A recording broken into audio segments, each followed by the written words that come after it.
Nagpatuloy pa ang pag-angat ng lakas ni Zofan habang pumapasok sa kanya ang taglay na kapangyarihan ni Little Gray. Agad na pinagalaw ng Dominator ng Grey Realm Monster Cave ang mga binuo nitong halimaw. Sabay-sabay niyang pinasugod ang mga Mist Puppet para atakihin ang ating bida. Pumikit si Zofan para damahin ang pagdaloy ng bago niyang kapangyarihan.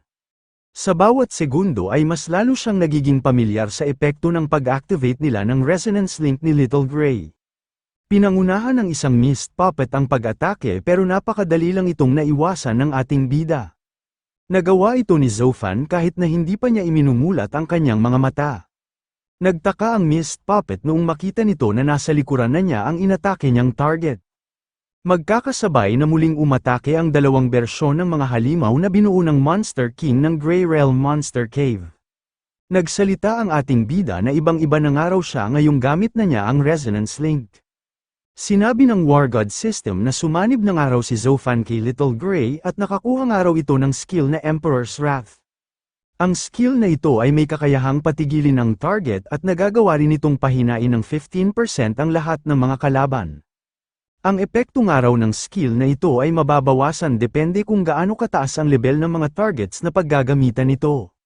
Mas epektibo rin daw ang skill na ito kapag ginamit ito sa mga halimaw. Pinagpatuloy ng ating bida ang kanyang pagsasalita at sinabi na hindi na nga raw siya ng mga ito matatalo. Ini-activate na ni Zofan ang kapangyarihan na nakuha niya sa Resonance Link. Agad niyang ginamit ang Emperor's Wrath skill sa lahat ng mga kalaban niyang halimaw. Napahinto at nanghina ang mga Mist Puppet noong maramdaman at makita ng mga ito ang Emperor's Wrath na ini-activate ng ating bida.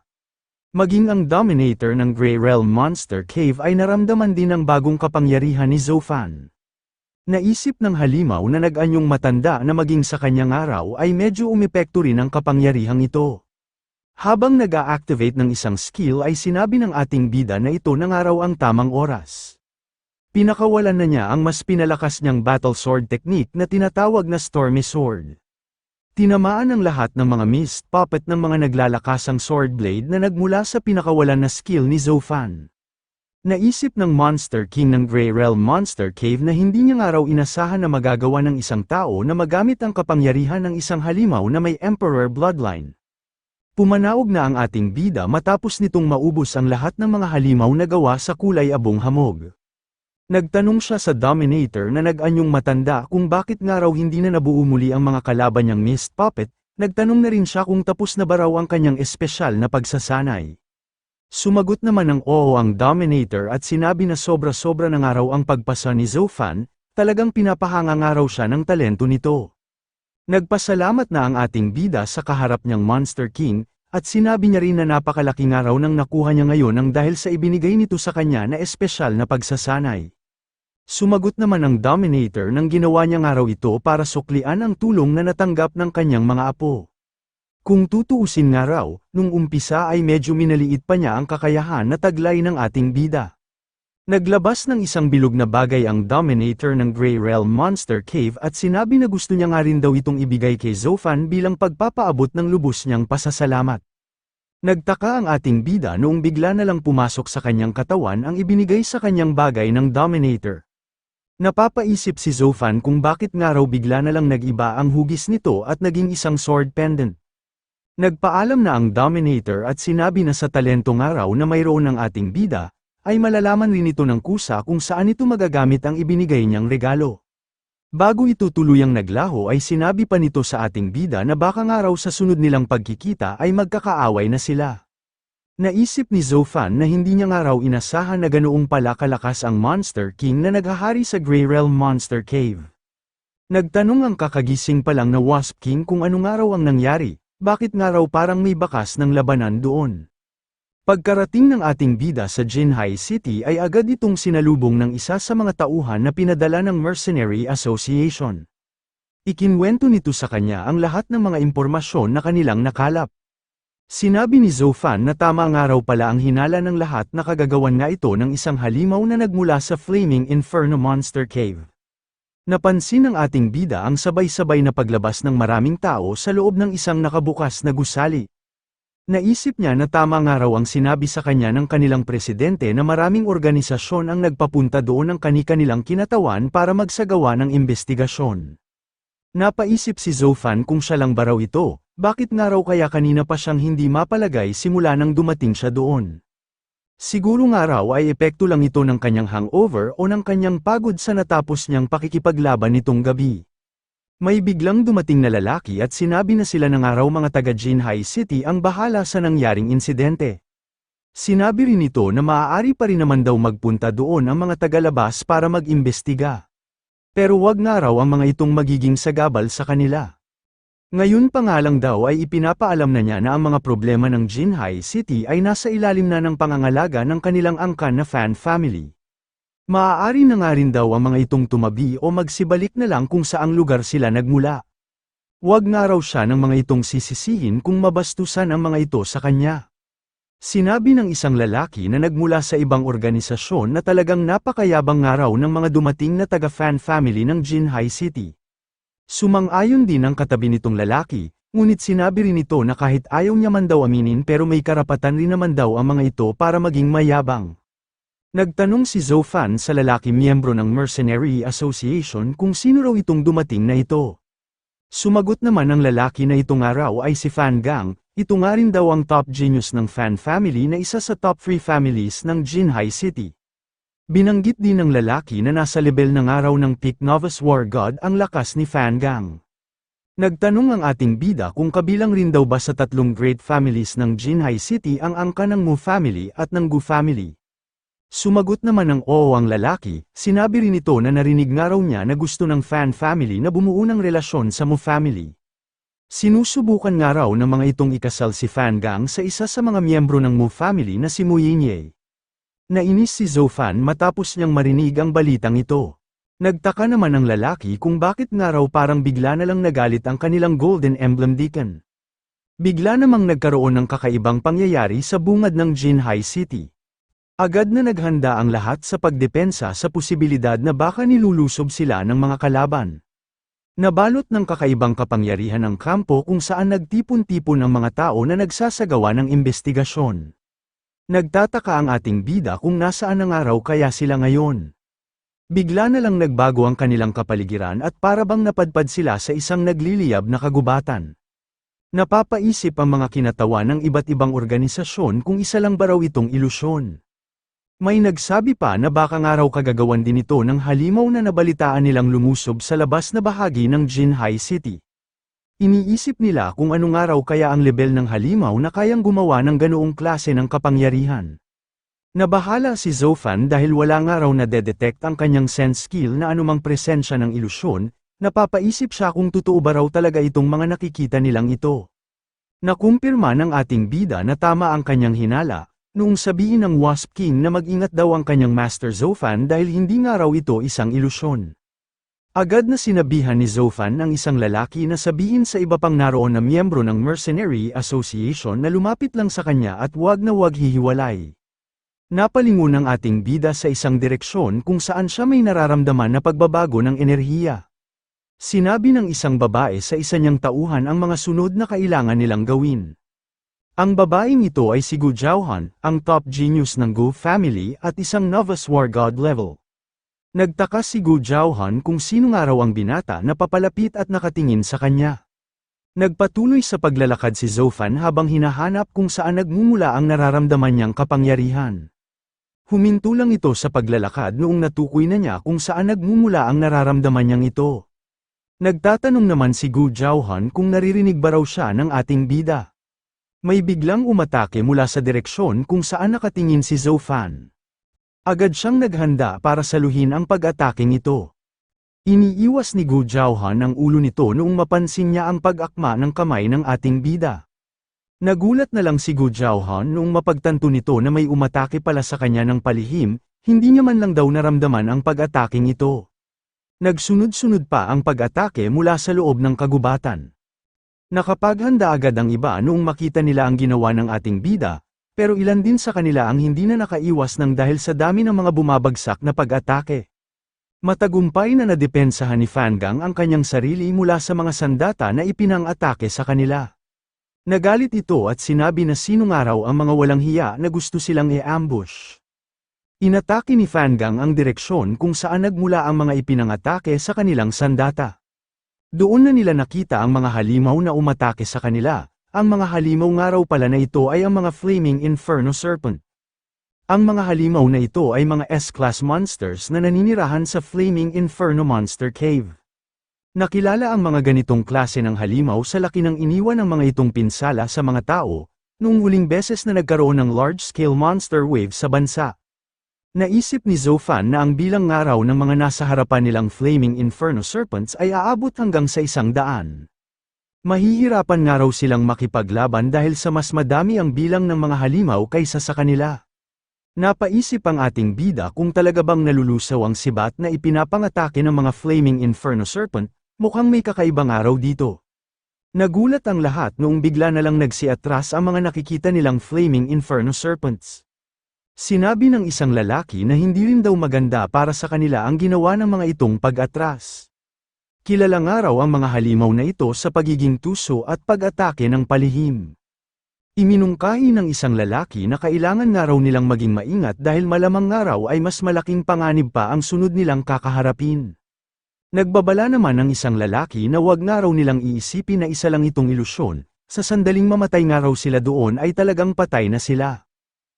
Shoutout kay Idol Jim Dialola sa pagbibigay ng 99 stat points. Shoutout kay Idol Muring Raymart sa pagbibigay ng 50 stat points. Maraming salamat po. Nagpasalamat si Gu Jiaohan sa ating bida nang dahil sa ginawa nitong pagliligtas sa kanya. Nagtanong si Zofan kung ano nga raw ang tinutukoy nitong pagliligtas. Napaisip din ng ating bida na bakit nga raw parang pamilyar sa kanya ang babaeng ito. Napagtanto naman ni Gu Jiaohan na hindi raw pala sa kanya nakatingin kanina ang ating bida. Simula nga raw pala umpisa ay nakatuon lang ang pansin nito sa direksyon kung saan nagmula ang pag-atake ng mga Flaming Inferno Serpents. Nagsalita si Fangang at sinabihan ng lahat na kumalma lang daw ang mga ito. Pinakilala niya rin na siya nga raw si Fangang ng Fan Family. Binanggit din nito na nasa alanganin nga raw silang sitwasyon kaya may ibibigay siyang suhestyon. Bubuo nga raw siya ng isang elite team na papasok sa liblib na bahagi ng nagliliyab na kagubatan para maghanap ng kanilang maaaring labasan. Lahat nga lang daw ng mga peak advanced warlords at mga war gods ang maaaring sumali sa kanya. Nadismaya naman ang mga sugatang Starfall Warriors matapos ng mga itong marinig ang mga sinabi ni Fangang. Paano naman daw silang may mas mababang rank, gusto ba raw nito na hintayin na lang nila ang kanilang kamatayan doon? Sumagot naman si Fangang na ang lugar nga raw na ito ay puno ng panganib at tanging ang mga malalakas nga lang daw ang maaaring makaligtas. Ang kanya rin naman daw iminumungkahi ay para din sa kaligtasan ng nakakarami. Nagsalita rin si Fangang na dahil nga raw mamamayan ng Jinhai City si Gu Jiaohan, hahayaan niya nga raw na sumali ang grupo na pinamumunuan nito. Binanggit din ni Fangang na sana nga raw ay huwag kakalimutan ni Gu Jiaohan at ng angka nito ang tulong na ibibigay niya sa sandaling makalabas na sila doon. Nainis ang isang babae dahil sa iba ang pagtrato ni Fangang sa grupo na pinamumunuan ni Gu Jiaohan, mas maganda lang naman daw ito sa kanya ng kaunti at hindi rin naman daw masyadong nalalayo ang hugis ng kanyang katawan. Naiintindihan naman ng isang lalaki ang desisyon ni Fangang noong mapagtanto nito na si Gu Jiaohan na top genius ng Gu family ang pinapasali nito. May biglang naalala ang ating bida noong marinig nito ang angka na kinabibilangan ni Gu Jiaohan. Nagpasalamat si Gu Jiaohan sa inalok sa kanya ni Fangang pero balak na nga raw niyang sumama sa gwapong emblem deacon ng Mercenary Association. Ito ang isinagot ni Gu Jiaohan dahil sa nayayabangan ito ng sobra kay Fangang. Sinabihan ni Fangang si Gu Jiaohan na sana nga raw ay hindi nito pagsisihan ang napili nitong desisyon. Naisip ni Fangang na sigurado nga raw siya na hindi man lang makakayang saluhin ng ating bida ang lakas ng isa niyang suntok. Magdasal na nga lang daw ang ating bida na hindi siya magkaroon ng tsansa na mabalikan niya ito. Umalis na si Fangang at ang kanyang mga tauhan kasama ang ilang kinatawan ng ibang organisasyon na nakumbinsi niyang sumama. Naiwan doon ang buong miyembro ng Mercenary Association, ang Gu family at ang iba pang mga miyembro ng iba't ibang organisasyon. Nagsalita si Zofan at sinabi kay Gu Jiaohan na wala nga raw silang napag-usapan na makikipagtulungan siya sa Gu family. Sumagot naman si Go Jiaohan at tinawag muli na gwapong emblem deacon si Zofan. Sinabi niya nga raw ito dahil alam niya na isang pambihirang lalaki ang ating bida. Ang palihim na pag-atake nga raw na ginawa kanina ng mga Flaming Inferno Serpents ay hindi man lang napansin ni Fangang kahit na isa na itong Peak Novice War God level.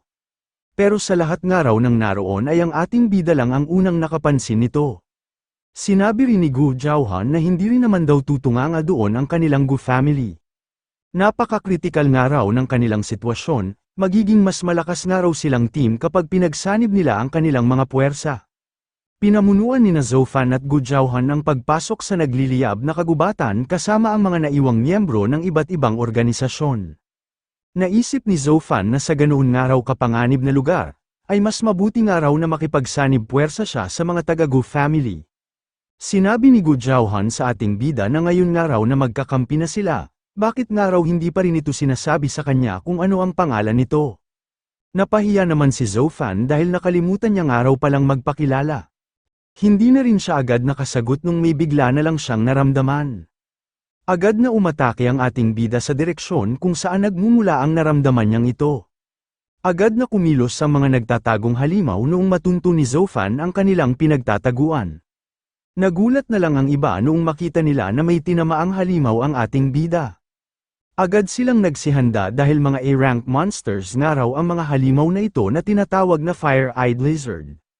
Naisip ni Gu Jiaohan na kagaya nga raw nito ang nangyari kanina, napansin nga raw agad ng ating bida ang presensya ng mga halimaw bago pa man ang mga ito makaatake. Napapaisip din siya kung mas malakas nga ba raw sa kanya ang binatang ito. Sa palagay niya nga rin daw ay nasa 20 hanggang sa 25 pa lang ang edad nito. Agad na umatake si Zofan para patayin ang mga nagtatagong halimaw na gustong umambush sa kanila. Habang nanunood ay naisip ni Gu Jiaohan na ang lakas nga raw ng ating bida ay maihahalin tulad na sa lakas ng isang Peak Novice War God. Nakakamangha nga raw ito dahil nagtataglay na ito ng ganoong lakas kahit na mukhang napakabata pa lang nito. Madali lang na napapatay ni Zofan ang lahat ng mga halimaw na kanyang inaatake. Habang ginagawa niya ito ay mas lalong siyang nalinawan sa kanyang hinala. Ang mga Fire-Eyed Lizards nga raw at ang mga Flaming Inferno Serpents na nakaharap nila kanina ay hindi mga totoong halimaw. Mga monster puppets nga lang daw ang mga ito na may kaparehong lakas ng mga orihinal na halimaw. Mukhang kagaya nga lang daw ng mga ito ang mga nakalaban niyang mist puppets na binubuo ng Dominator ng Grey Realm Monster Cave. Nagsalita ang Wasp King at sinabi sa kanyang Master Zofan na parang alam na raw niya ang nangyayari. Nagtanong naman ang ating bida kung ano raw ang ibig nitong sabihin.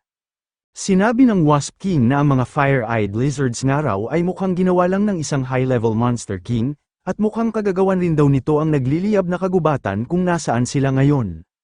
Binanggit din ng Wasp King na may kakayahan nga rin daw ang Four-Armed Ape King na gumawa ng ganoong kapangyarihan at tanging ang mga high-level Monster King nga lang daw ang nagtataglay ng kapangyarihang ito. Nagtanong ang ating bida sa Wasp King kung ang ibig sabihin ba raw noon ay isang high-level Monster King ang makakalaban nila doon. Sumagot naman ng Wasp King na sa palagay niya nga raw ay wala doon ang mismong high-level Monster King. Kung naroon nga raw ito ay dapat matagal nang napansin ng mga top human powerhouse ang presensya nito. Malamang nga raw ay may ginawa lang ang halimaw na ito para magamit ang kanyang kapangyarihan kahit na wala siya mismo doon. Sinabi ng isang lalaki na mabuti na lang daw at mga A-rank monster lang na Fire-Eyed Lizard ang mga nakalaban nila ngayon. Kung mga Flaming Inferno Serpent nga raw ito na gaya ng kanina, malamang nga raw ay patay na ang ilan sa kanila. Nang hinayang ang isang lalaki dahil nalulusaw nga raw ang lahat ng katawan ng mga napatay nilang halimaw, napakamahal pa naman daw sana ng mga materyales ng isang A-rank monster. Sinabihan naman ito ng isang lalaki na hindi niya nga raw akalain na talagang naiisip pa nitong makakuha ng mga materyales, magpasalamat na nga lang daw ito dahil hanggang ngayon ay buhay pa rin ito. Nagtanong si Gu Jiaohan sa ating bida kung may plano na ba raw ito para malampasan nila ang kanilang sitwasyon. Sumagot naman si Zofan at sinabi na puno nga raw ng panganib ang Flaming Forest na ito. Kapag napalaban nga raw ulit sila sa mga Flaming Inferno Serpents ay hindi na magagawang makaligtas ng iba. Sinabi ni Zofan na hindi niya nga raw inirerekomenda na magpatuloy pa ang iba sa pagpasok sa loob ng kagubatan. Magtitingin nga raw muna siya doon bago niya ulit sabihin ang mga sunod nilang hakbang na gagawin.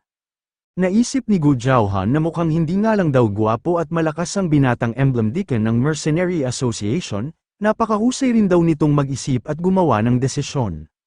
Sinabi ni Gu Zhaohan na sasamahan niya nga raw ang ating bida.